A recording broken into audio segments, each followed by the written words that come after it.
Hello friends, RS tutorial YouTube ఛానల్కి స్వాగతం. APPSC forest beat officer and assistant beat ఆఫీసర్కి సంబంధించిన సిలబస్ని అయితే మనం పూర్తిగా చూసే ప్రయత్నం చేద్దాం. సో ఫ్రెండ్స్, ఇక్కడ ఏపీలో మనకు వచ్చేసి ప్రిలిమినరీ, ఆ తర్వాత మెయిన్స్ ఎగ్జామినేషన్ అనేది నిర్వహిస్తారు.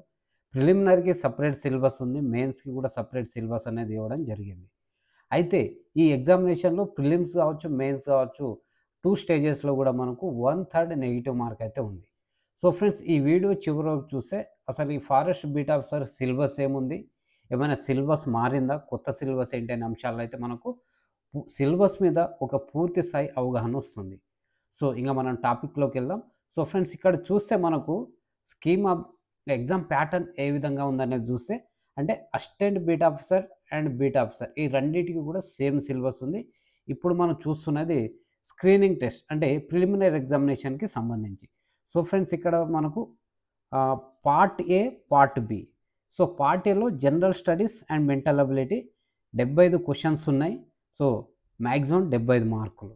అదేవిధంగా పార్ట్ బిలో general science and general mathematics SSC స్టాండర్డ్లో సో 75 క్వశ్చన్స్, 75 మార్క్స్, అంటే ఒక్క క్వశ్చన్కి 1 మార్క్. సో ఫ్రెండ్స్, ఓవరాల్గా ఇది ఒకటే పేపర్ 150 మార్కులు, కానీ part A 75, part B 75. So ఓవరాల్గా మనకు 150 మార్కులు 150 సెకండ్లకైతే ఎగ్జామినేషన్ నిర్వహిస్తారు. మనకు 1/3 నెగిటివ్ మార్కింగ్ అనేది ఉంది. సో ఇది గుర్తుపెట్టుకోవాలి. సో మనకు తెలంగాణలో ఈ నెగిటివ్ మార్కింగ్ అనేది లేదు, పబ్లిక్ సర్వీస్ ఎగ్జామినేషన్లో దేంట్లో కూడా. సో పోలీస్ కానిస్టేబుల్, ఎస్ఐలో మాత్రమే ఉంది. సో ఏపీలో మనకు ఈ ఏపీపీఎస్ ఎగ్జామ్స్ అన్నింటిలో నెగిటివ్ మార్కింగ్ ఉంది. సో ఈ నేపథ్యంలో మనం ఈ ప్రిలిమినరీ ఎగ్జామినేషన్కి సంబంధించిన పార్ట్ ఏ సిలబస్ చూద్దాం ఫ్రెండ్స్. 75 మార్కులకు చెప్పుకున్నాం కదా, general studies and mental ability. దీంట్లో టాపిక్ 1 జనరల్ సైన్స్. సో పాత సిలబస్తో కంపేర్ చేసినప్పుడు దీంట్లో ఎలాంటి మార్పులు లేవు, ఇది యాజ్ ఇట్ ఈజ్ ఉంది. తర్వాత సెకండ్ టాపిక్ వచ్చేసి కరెంట్ అఫైర్స్. సో కరెంట్ అఫైర్స్లో ఫ్రెండ్స్, ఇక్కడ ఏంటంటే మనకు పాత సిలబస్లో మనకు ఇంటర్నేషనల్ కరెంట్ అఫైర్స్ అనేది మెన్షన్ చేశారు స్పెషల్గా. ఇప్పుడు దీన్ని తొలగిస్తూ మన స్టేట్ ఆఫ్ ఆంధ్రప్రదేశ్కి సంబంధించిన సిలబస్ని, కరెంట్ అఫైర్స్ని యాడ్ చేశారు. సో ఇదొకటి చేంజ్ అయింది ఇక్కడ. తర్వాత థర్డ్ వచ్చేసి హిస్టరీ ఆఫ్ ఇండియా. సో ఇది దీంట్లో ఎలాంటి మార్పు లేదు. ఇండియన్ నేషనల్ మూమెంట్లో ఏపీని ఫోకస్ చేయడం ఇదంతా. అదేవిధంగా ఫోర్త్ వచ్చేసి జియోగ్రఫీ. జియోగ్రఫీలో ఫ్రెండ్స్ మనకు జనరల్గా world, India and regional. So AP విషయంలో వస్తే ఏపీ. సో ఈ నేపథ్యంలో మనకు పాత సిలబస్లో వరల్డ్ జాగ్రఫీ కూడా ఉన్నది, కానీ ఈసారి దీన్ని తొలగిస్తూ Indian geography and Andhra Pradesh geography మాత్రమే ఉంది. సో ఫారెస్ట్ బీట్ ఆఫీసర్కి ప్రిపేర్ అయ్యేటప్పుడు మనం వరల్డ్ జాగ్రఫీ అనేది చదివే అవసరం లేదు. సో అదేవిధంగా మనకు ఫిఫ్త్ టాపిక్ వచ్చేసి Indian polity and economy. So దీంట్లో ఎలాంటి మార్పు లేదు. సిక్స్త్ వన్ వచ్చేసి mental ability, reasoning and inferences. దీంట్లో కూడా ఎలాంటి మార్పు లేదు. సెవెంత్ టాపిక్ వచ్చేసి sustainable development, environment protection. So same ఉంది. తర్వాత ఎయిత్ టాపిక్ వచ్చేసి డిజాస్టర్ మేనేజ్మెంట్. దీంట్లో కూడా స్పెసిఫిక్గా ఇక్కడ మెన్షన్ చేశారు ఏబిసి అని 3 సబ్ టాపిక్స్.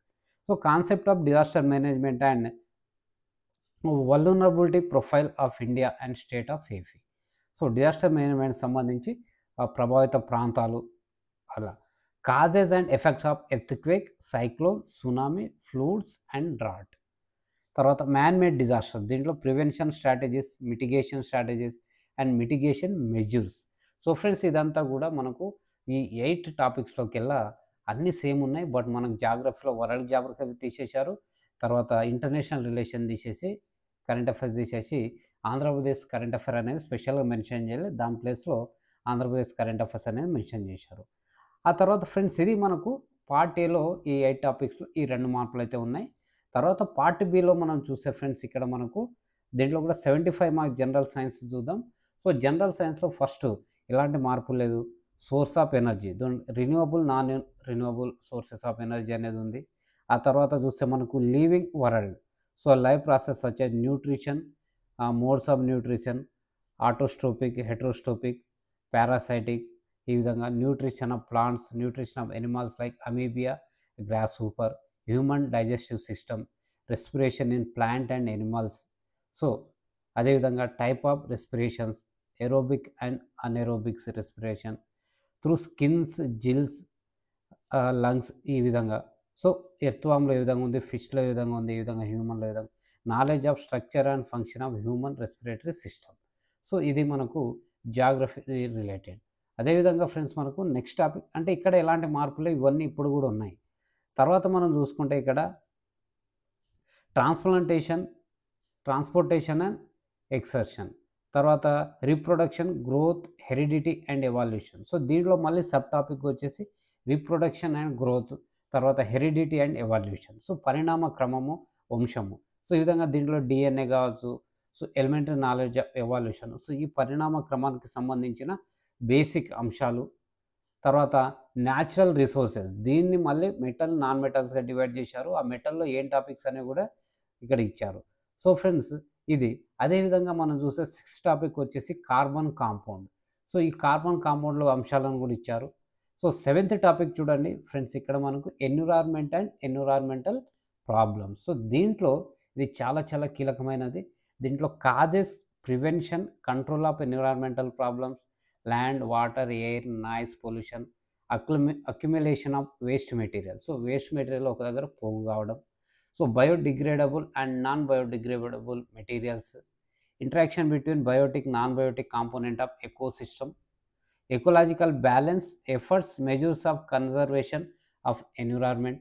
తర్వాత సబ్ టాపిక్ ఈ వచ్చేసి process of water management and conservation. So వాటర్ని ఎలా మేనేజ్ చేయాలి, సో ఎలా కన్జర్వ్ చేయాలి. దీంట్లో rain water harvesting, ground water recharge, conservation of forest, land management, public awareness for environmental protection, green house effect, global warming, so ozone layer depletion, acid rains. So ఇవి అన్నీ కూడా sub topics ఇచ్చారు.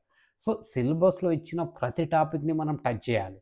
So ఆ టాపిక్లో ఎంత లోతుకి వెళ్ళాలనేది చూడాలంటే మనము ఇదే ఎగ్జామ్కి సంబంధించి మనం ప్రీవియస్ ఇయర్ క్వశ్చన్స్ని మనము స్టడీ చేస్తూ ప్రిపరేషన్ అనేది ముందుకు తీసుకెళ్ళాలి.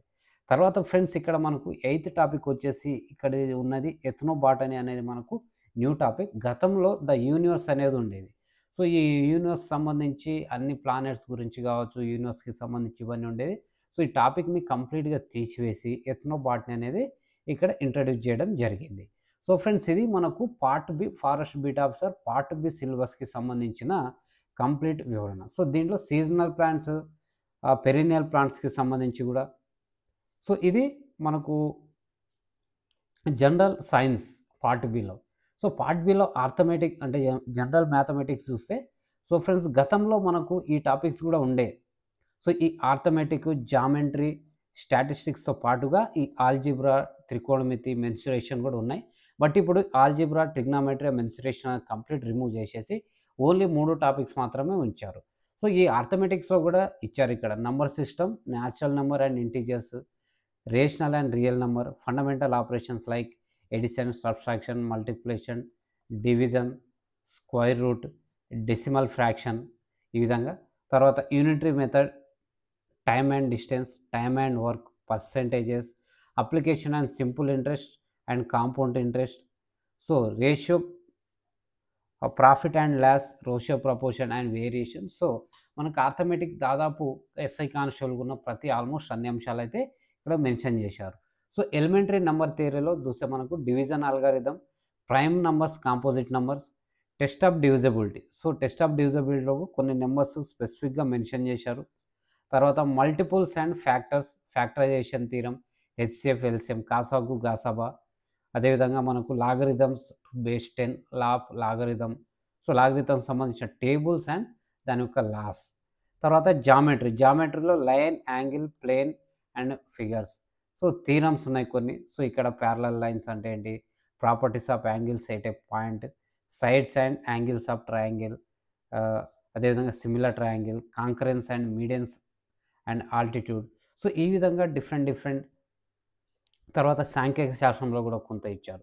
సో అంటే ఇక్కడ ఏమైంది ఫ్రెండ్స్, ఇక్కడ చూడండి మనకు మ్యాథమెటిక్స్లో 6 టాపిక్స్ని 3 టాపిక్స్గా చేశారు.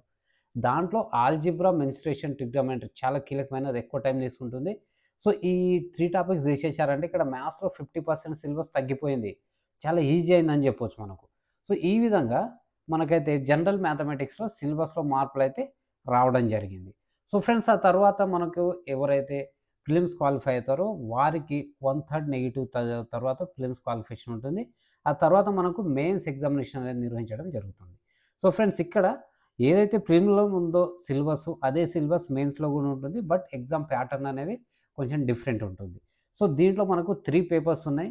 సో, పేపర్ 1 వచ్చేసి మనకు writing and essay in English or Telugu or Urdu. So, descriptive 50 మార్కులకు ఓన్లీ క్వాలిఫైయింగ్ టెస్ట్. ఇది క్వాలిఫై అయితేనే మనకు నెక్స్ట్ పేపర్స్ అనేవి కరెక్షన్ చేసే అవకాశం ఉంటుంది. ఒక క్వెషన్ ఇస్తారు 50 మార్కులు 30 నిమిషాల సమయంలో. సో, ఇది ఇక్కడ ఎస్సే రాయాలి. తర్వాత పేపర్ 1 చూస్తే general studies and mental ability. So, objective type ఉంటుంది. 100 మార్కులు 100 క్వెషన్‌లు. తర్వాత పేపర్ 2 వచ్చేసి జనరల్ సైన్స్ అండ్ మ్యాథమెటిక్స్. అంటే ఏదైతే ఫిలిమ్స్‌లో ఉందో సిలబస్ అదే సిలబస్ ఇక్కడ మళ్ళీ ఇవ్వడం జరిగింది. సో, అక్కడ 2 పేపర్‌లు 2 పార్ట్ ఏ, పార్ట్ బి కలిపి 150 మార్కులయితే ఇక్కడ పేపర్ 1, పేపర్ 2గా డివైడ్ చేసి తలా 100 మార్కుల చొప్పున మొత్తం 200 మార్కులకు. సో, ఈ మెయిన్స్‌లో 200 మార్కులు వచ్చినోళ్ళను మెరిట్‌లో తీసుకుంటారు. 1:2 తీసుకొని వీరికే మనకు ఆహ్ ఫిజికల్ మెజర్‌మెంట్ టెస్ట్ గావచ్చు, వాకింగ్ గావచ్చు, ఆ తర్వాత దీంట్లో నుంచి షార్ట్ లిస్ట్ అయిన క్వాలిఫై అయిన వారందరికీ సర్టిఫికేట్ వెరిఫికేషన్ లేదా డాక్యుమెంట్ వెరిఫికేషన్ అంటాం గదా! సో, దీనికి పిలవడం జరుగుతుంది. దీంట్లో క్లియర్ అయిన వారికి మెరిట్ లిస్ట్ అనేది ఇవ్వడం జరుగుతుంది. సో, దీంట్లో ఏమైనా మార్పులు ఈ ఎగ్జామ్ ప్యాటర్న్‌లో గావచ్చు, సో, సిలబస్‌లో అయితే మార్పులు ఉండే అవకాశం లేదు. ఈ ప్యాటర్న్‌లో ఏమైనా మార్పులున్నా ఏమన్నా గానీ నోటిఫికేషన్ వచ్చినప్పుడైతే మనకిచ్చే అవకాశం ఉంది. అయితే ఫ్రెండ్స్ ఇక్కడ నోటిఫికేషన్ అనేది ఇంకా రాలేదు. బట్ మనకు ఏపీపీఎస్సీ ఒక వెబ్ నోట్ ఇచ్చింది. జూలై 15 తర్వాత ఎగ్జామ్ ఉంటుందని. సో, జూలై 15 తర్వాత అంటే ఫ్రెండ్స్ ఇంకా నోటిఫికేషనే రానప్పుడు ఎగ్జామ్ ఏంటంటే, సో, జూలై 15 తర్వాత నోటిఫికేషన్ ఇచ్చి వితిన్ 45 డేస్ ఆర్ 2 మంత్స్ గ్యాప్‌లో మనకు ఎగ్జామ్ పెట్టే అవకాశం అయితే ఉంది. సో, ఫ్రెండ్స్ ఇది మనకు assistant beat officer and forest beat ఆఫీసర్‌కి సంబంధించిన new syllabus, prelims and mains exam pattern, కొత్తగా మారిన సిలబస్ వాటికి సంబంధించి. సో, ఫ్రెండ్స్ ఇక్కడ మనము మరొకటి గమనించాలి. సో, దీంట్లో మినిమమ్ క్వాలిఫైయింగ్ మార్క్స్ అనేది కూడా ఉంటుంది. సో, మనకు 1/3 నెగెటివ్ ప్రిలిమ్స్ కావచ్చు, మెయిన్స్ కావచ్చు. తర్వాత క్వాలిఫైయింగ్ మార్క్స్ వచ్చేసి ఓసీలకు 40%, బీసీస్‌కి 30% అండ్ మనకొచ్చేసి ఎస్సీ, ఎస్టీలకు 30% అనేది మినిమమ్ క్వాలిఫైయింగ్ మార్క్స్ అనేది ఇవ్వడం జరిగింది. అదేవిధంగా ఎన్‌సీసీ ఇన్‌స్ట్రక్టర్స్‌గా సర్టిఫికేట్ ఉన్నవారికి ఏదైతే మనకు ఫిజికల్ మెజర్‌మెంట్‌లో ఇది కలుస్తుంది. ఎన్‌సీసీ సర్టిఫికేట్, సి సర్టిఫికేట్ ఉంటే 5 మార్కులు బోనస్‌గా యాడ్ చేస్తారు. బి సర్టిఫికేట్ ఉంటే 3, ఏ సర్టిఫికేట్ ఉంటే 1 మార్క్ అనేది యాడ్ చేయడం జరుగుతుంది. సో, ఫ్రెండ్స్ తద్వారా వీళ్ళకు చాలా బెనిఫిట్ అయితే జరిగే అవకాశం ఉంటుంది. ఎవరికైతే ఈ క్వాలిఫికేషన్స్ ఉంటుందో. సో, ఫ్రెండ్స్ నెక్స్ట్ వీడియోలో మనము ఫారెస్ట్ సెక్షన్ ఆఫీసర్‌కి సంబంధించిన సిలబస్ ఏముంది? ఏమైనా మార్పులు ఏమైనా జరిగాయా? పాత సిలబస్ ఉందా అన్న అంశాన్ని కూడా నెక్స్ట్ వీడియోలో చూద్దాం. సో, ఫ్రెండ్స్ ఇది మన ఈరోజు forest beat officer APPSC syllabus సంబంధించిన ఒక కంప్లీట్ అండర్‌స్టాండింగ్. సో, ఫ్రెండ్స్ ఈ వీడియో గిన మీకు నచ్చినట్లయితే లైక్ చేయండి. అదేవిధంగా అవసరం ఉన్న మన మిత్రులకు కూడా ఈ వీడియోను షేర్ చేయండి. So, thank you very much. జై హింద్.